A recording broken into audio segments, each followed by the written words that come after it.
লালমনিরহাট বিমান ঘাঁটি চালু নিয়ে নতুন একটা খবর দিয়েই আজকের এই বিশেষ পর্ব শুরু করছি।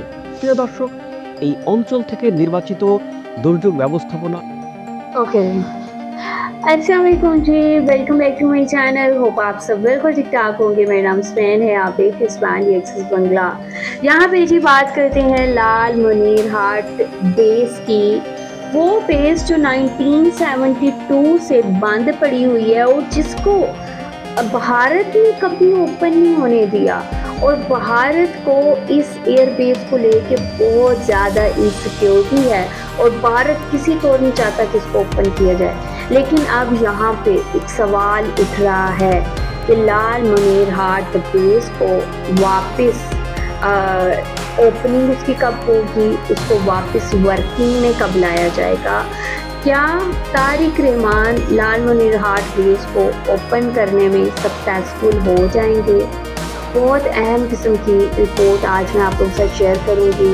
लालमनिरहाट एयरबेस एक ऐसी जगह पे है जहां से बांग्लादेश अपनी सिक्योरिटी के लिए बहुत अहम किस्म की चीज़ें कर सकता है और ये एयरबेस जो है बांग्लादेश के बनने से पहले की यहाँ पे मौजूद थी। ठीक है, जो ब्रिटिश राज था तब से यहाँ पे थी, लेकिन भारत ने अपनी इनसिक्योरिटी की वजह से इस बेस को बंद करवा दिया और अपने फ़ायदे के लिए बांग्लादेश को इस बेस से महरूम कर दिया। अब यहाँ पे जी तारिक रहमान के सर पे है कि अब उस बेस को कैसे ओपन करते हैं। अभी मैं आप लोगों के साथ रिपोर्ट शेयर करती हूँ। बहुत इंटरेस्टिंग रिपोर्ट है, इसको आप लोगों ने स्किप नहीं करना, वीडियो को मेरी पूरा देखा करें, ऐसे आप लोगों को बात की समझ में नहीं आएगी कि क्या टॉपिक चल रहा है, क्या बात चल रही है। तो काफ़ी इन्फॉर्मेटिव वीडियो है, आप लोगों ने स्किप नहीं करनी, वीडियो को आखिर तक देखना है। चैनल पे न्यू है तो चैनल को सब्सक्राइब करें, बेल आइकॉन को क्लिक करें। तो चलते हैं, देखते हैं वीडियो।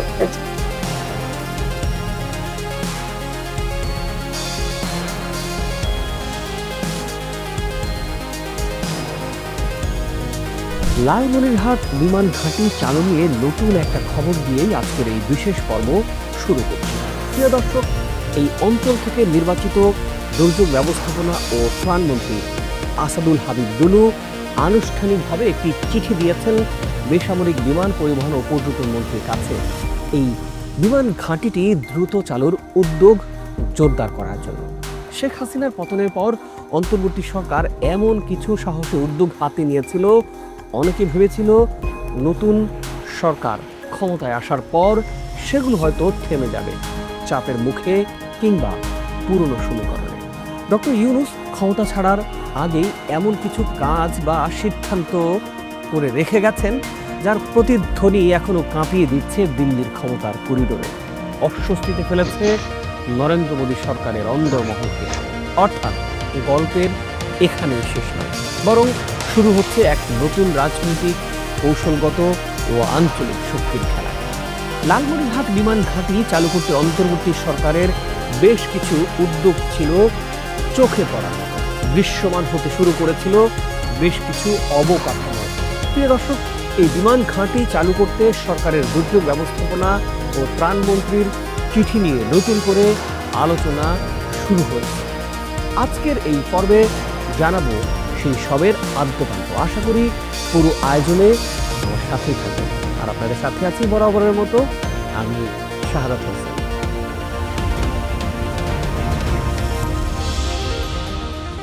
অন্তর্বর্তী সরকার ক্ষমতায় আসার পরপরই ঘোষণা আসে চালু হবে লালমনিরহাট বিমান ঘাঁটি। 1972 সাল থেকে বেশ কয়েকবার এই ঘাঁটি চালুর উদ্যোগ নেওয়া হলেও ভারতের বাধার কারণে সম্ভব হয়ে ওঠেনি কিংবা কোনো সরকারই সাহস করে চালু করতে পারেনি এই বিমান ঘাঁটিটি। নতুন করে চালুর ঘোষণায় দেশি বিদেশি মিডিয়ায় ব্যাপক প্রতিক্রিয়ার সৃষ্টি হয়। নিরাপত্তার অজুহাত দেখিয়ে আবারও বাধা আসে ভারতের পক্ষ থেকে। তবুও অনড় থেকে নানা উদ্যোগ হাতে নেয় অন্তর্বর্তী সরকার। বাংলাদেশ বেসামরিক বিমান চলাচল কর্তৃপক্ষ বেবিচক একটি টেকনিক্যাল কমিটিও এই কাজ এগিয়ে নিতে। গেল বছরের শেষের দিকে আমরাও সরেজমিন পরিদর্শনে যাই লালমনিরহাটে। বেবিচকের 5 সদস্যের টেকনিক্যাল কমিটিও কাজ শুরু করে দেয় সে সময়। প্রিয় দর্শক, আমরা যেদিন লালমনিরহাটে যাই ঠিক সেদিনই কারিগরি কমিটির সদস্যরাও সরেজমিন পরিদর্শন করতে আসেন। উদ্দেশ্য ছিল এই পুরনো রানওয়েতে আবারও গর্জে ওঠে যেন টারবাইন। কমিটির কাজ শুরু হয় জায়গা চিহ্নিত করার মধ্য দিয়ে। যাত্রী terminal, boarding bridge, control tower, fire station, cargo hub সব কিছুরই জন্য ঠিক কেমন স্থাপনা দরকার হবে, কোন জায়গা হবে সেসব ঠিক করে এই কমিটি। বহু পুরনো এই এয়ারবেজের অনেক কাঠামো এখনও ঠায় দাঁড়িয়ে আছে। রানওয়ে, হ্যাঙ্গার, ট্যাক্সিওয়ে, তবুও নতুন করে কিছু নির্মাণ আর অনেকগুলো সংস্কার প্রয়োজন হয়ে পড়ে। বিশেষজ্ঞ মতামতের ভিত্তিতে কাজ এগোয় অনেক দূর। বিডি মিলিটারি সূত্রে জানা গেছে, গেল বছরে এই এয়ারবেজে নতুন করে নির্মাণ করা হচ্ছে বিমান রাখার জন্য বিশাল এক হ্যাঙ্গার। নবনির্মিত এই হ্যাঙ্গার সহ এয়ারবেজটি পরিদর্শন করে গেছেন সেনাপ্রধান জেনারেল ওয়াকারুজ্জামান। গেল বছরের শেষের দিকে হঠাৎ করে পরিত্যক্ত অবস্থায় পড়ে থাকা ঠাকুরগাঁও এয়ারবেজ পরিদর্শন শেষ করে লালমনিরহাট বিমান ঘাঁটিতে আসেন তিনি। এ সময় সেনাপ্রধান জেনারেল ওয়াকারুজ্জামান লালমনিরহাট বিমান ঘাঁটির পশ্চিম পাশে নবনির্মিত একটি হ্যাঙ্গারও পরিদর্শন করেন। হ্যাঙ্গারটি মিডিয়াম লিফট এয়ারক্রাফট, হেলিকপ্টার এবং ইউএভি রক্ষণাবেক্ষণ, মেরামত এবং অপারেশনাল স্থাপনার জন্য ডিজাইন করা হয়েছে বলে জানা গেছে।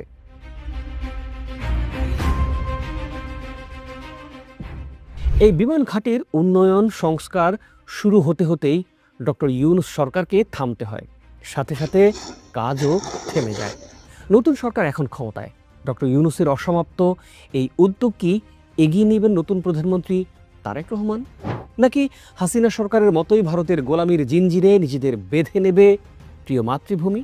এমন সব প্রশ্নে সয়লাব এখন মানুষের মুখে মুখে। তবে নতুন এক উদ্যোগে আবারও স্বপ্ন দেখতে শুরু করেছে এই অঞ্চলের সাধারণ মানুষ। ডক্টর ইউনূসের এই উদ্যোগকে আরও ত্বরান্বিত করতে চলতি মাসে দুর্যোগ ব্যবস্থাপনা ও ত্রাণমন্ত্রী আসাদুল হাবিব দুলু, বেসরকারি বিমান পরিবহন ও পর্যটন মন্ত্রী মিসেস আফরোজা খানম রিতাকে একটি আনুষ্ঠানিক চিঠি দিয়েছেন। চিঠিতে তিনি লিখেছেন, 5 যুগেরও বেশি সময় ধরে অযত্ন অবহেলায় মুখ থুবড়ে পড়ে আছে এশিয়ার অন্যতম বৃহৎ লালমনিরহাট বিমানবন্দরটি। বিশাল এই স্থাপনাটি যদি দ্রুত সংস্কার করে পুনরায় চালু করা হয়, তবে সেটি পুরো উত্তরাঞ্চলের আর্থসামাজিক দৃশ্যপটকে আমূল পাল্টে দেবে। এর মাধ্যমে উত্তরাঞ্চলে ঘটবে এক বিশাল অর্থনীতির বিপ্লব এবং দেশি বিদেশি যোগাযোগের ক্ষেত্রে উন্মোচিত হবে সম্ভাবনার এক নতুন দ্বার। এই বিমান ঘাঁটিটি ঐতিহাসিকভাবে গুরুত্বপূর্ণ উল্লেখ করে মন্ত্রী আরও জানান, 1931 সালে তৎকালীন ব্রিটিশ সরকার এই অঞ্চলে একটি শক্তিশালী যোগাযোগ নেটওয়ার্ক গড়ে তোলার পরিকল্পনা করে। মূলত নেপাল, ভুটান এবং ভারতেরও অন্তত 13টি অঙ্গরাজ্যের সাথে দ্রুত যাতায়াত ও সামরিক বেসামরিক যোগাযোগের সুবিধার্থে এই সুবিশাল বিমান ঘাঁটি নির্মাণের উদ্যোগ নেওয়া হয়। পরে লালমনিরহাটের সদর উপজেলার মহেন্দ্রনগর ও হারাটি এলাকায় প্রায় 1166 একর বিশাল ও বিস্তীর্ণ জমির উপর এটি নির্মাণ করা হয়। সে সময় পুরো ভারতবর্ষের বিভিন্ন প্রান্ত থেকে রেলযোগে পাথর ও অন্যান্য ভারী নির্মাণ সামগ্রী এনে এই সুবিশাল রানওয়ে মজবুত ও অবকাঠামো গড়ে তোলা হয়েছিল, যা তৎকালীন সময়ের এক বড় স্থাপত্যিক অর্জন ছিল বলে জানান মন্ত্রী। কিন্তু 1945 সালে দ্বিতীয় বিশ্বযুদ্ধের রেশ শেষ হওয়ার পর অত্যন্ত গুরুত্বপূর্ণ এই বিমানবন্দরটি আর নতুন করে ব্যবহার করা হয়নি। পরবর্তীতে 1958 সালের দিকে স্বল্প পরিসরে এখানে যাত্রীবাহী বিমান সার্ভিস চালু করা হলেও প্রশাসনিক এবং রাজনৈতিক নানা কারণে সেটি আর খুব বেশি দিন স্থায়ী হয়নি। এমনকি দেশ স্বাধীন হওয়ার পর 1972 সালে এই সুবিশাল ও সুরক্ষিত স্থাপনাকে বাংলাদেশ বিমান বাহিনীর হেডকোয়ার্টার হিসেবে গড়ে তোলার একটি যুগান্তকারী সিদ্ধান্ত নেওয়া হয়েছিল।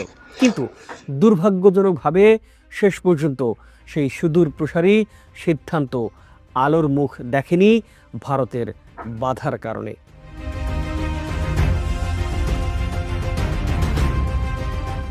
দীর্ঘদিন ধরে কোনো ধরনের ব্যবহার ও রক্ষণাবেক্ষণ না করার কারণে এর প্রায় 4 কিলোমিটার দীর্ঘ রানওয়ে, বিশাল টারমাক, সুপরিসর হ্যাঙ্গার ও ট্যাক্সিওয়ে সব কিছু এখন পরিত্যক্ত ও জরাজীর্ণ অবস্থায় পড়ে আছে।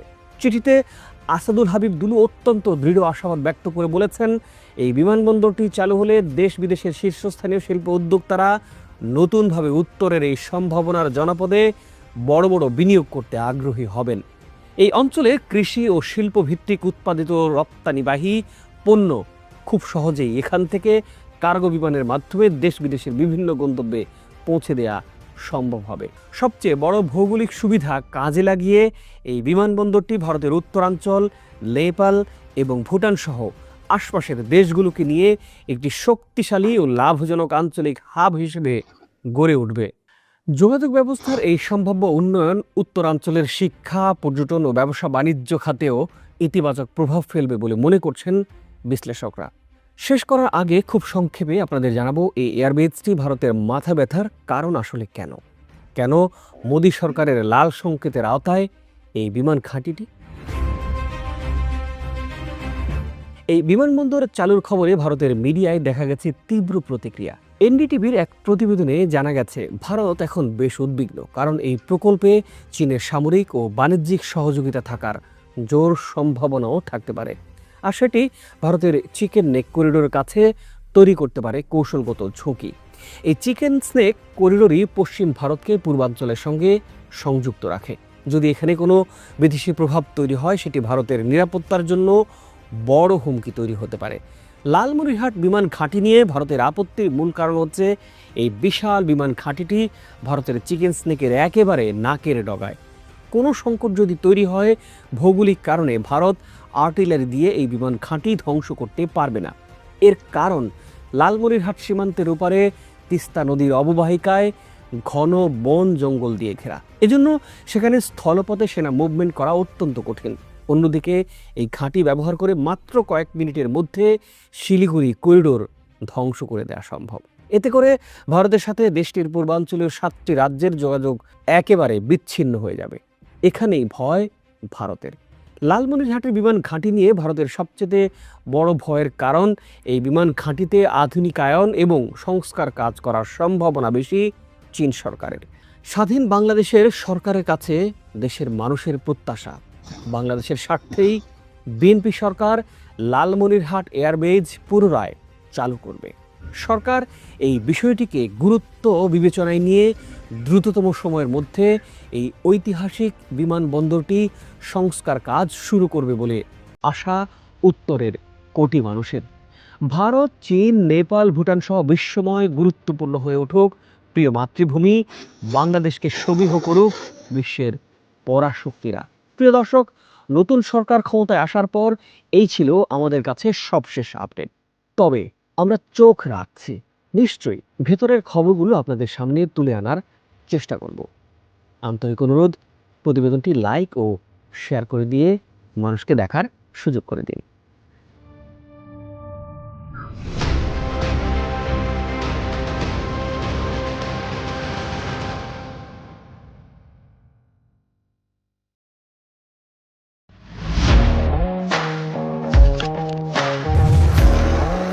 প্রফেশনাল স্টুডিও খুঁজছেন?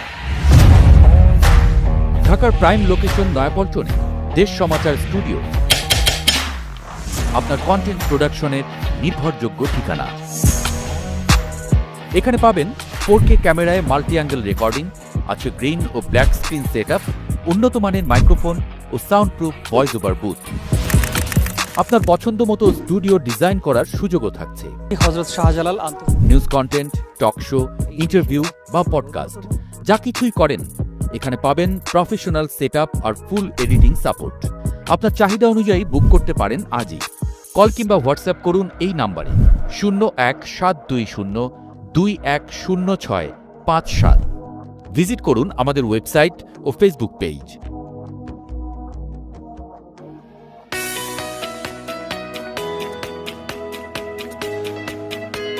ओके जी, ये रिपोर्ट आप लोगों ने देखी है लालमनिरहाट बेस की क्या अहमियत है। बांग्लादेश की जानिब से ऑलरेडी इसका जो काम है, इसका जो कंस्ट्रक्शनल वर्क है वो स्टार्ट हो चुका है। यहाँ पे हैंगर्स भी बना दिए गए हैं जिसके अंदर बहुत सारी चीज़ों को सेट होना है, और यहाँ पे अभी स्टिल बहुत सारा काम बाकी है। यहाँ पे इस बेस की क्या हिस्ट्री है और करंटली बांग्लादेश के लिए ये लाल मुनीर हाट बेस कितनी इम्पोर्टेंट है। भारत को सबसे बड़ा खतरा ये है कि ये बेस जो सिलीगुड़ी कॉरिडोर है उसके बिल्कुल पास है और भारत नहीं चाहता कि यहाँ पे बांग्लादेश अपनी बेस को रीस्टार्ट करे, क्योंकि बांग्लादेश अपने डिफेंस के लिए स्पेस का इस्तेमाल करके अपने मुल्क का दफा कर सकता है, स्पेस का इस्तेमाल कर सके भारत के ख़िलाफ़ स्पेस को इस्तेमाल कर सकता है। यही वजह है कि भारत ने 1972 से इस बेस को वापस वर्किंग में नहीं आने दिया और अब यहाँ पे जो पब्लिक है, जो बांग्लादेशी अवाम है, उनकी जानिब से ये डिमांड की जा रही है कि फौरी तौर पर लाल मुनीर हाट बेस को वापस ओपन किया जाए, ताकि यहाँ पे इसको वापस जो है रीस्टार्ट कर दिया जाए और इसको बांग्लादेश के फ़ायदे के लिए इस्तेमाल किया जा सके। तो यहाँ पे चाइना और पाकिस्तान के साथ ऑलरेडी जो बांग्लादेश की डील है वो साइन हुई है, जिसमें बांग्लादेश की पाकिस्तान भी मदद कर रहा है और चाइना भी मदद कर रहा है। आप लोग क्या कहेंगे इस हवाले से? आप लोगों का क्या कहना है? जो भी कहना चाहते हैं लाजमी बताएं कमेंट सेक्शन में। वीडियो को लाइक शेयर लाजमी करें। अपना ख्याल रखें। I will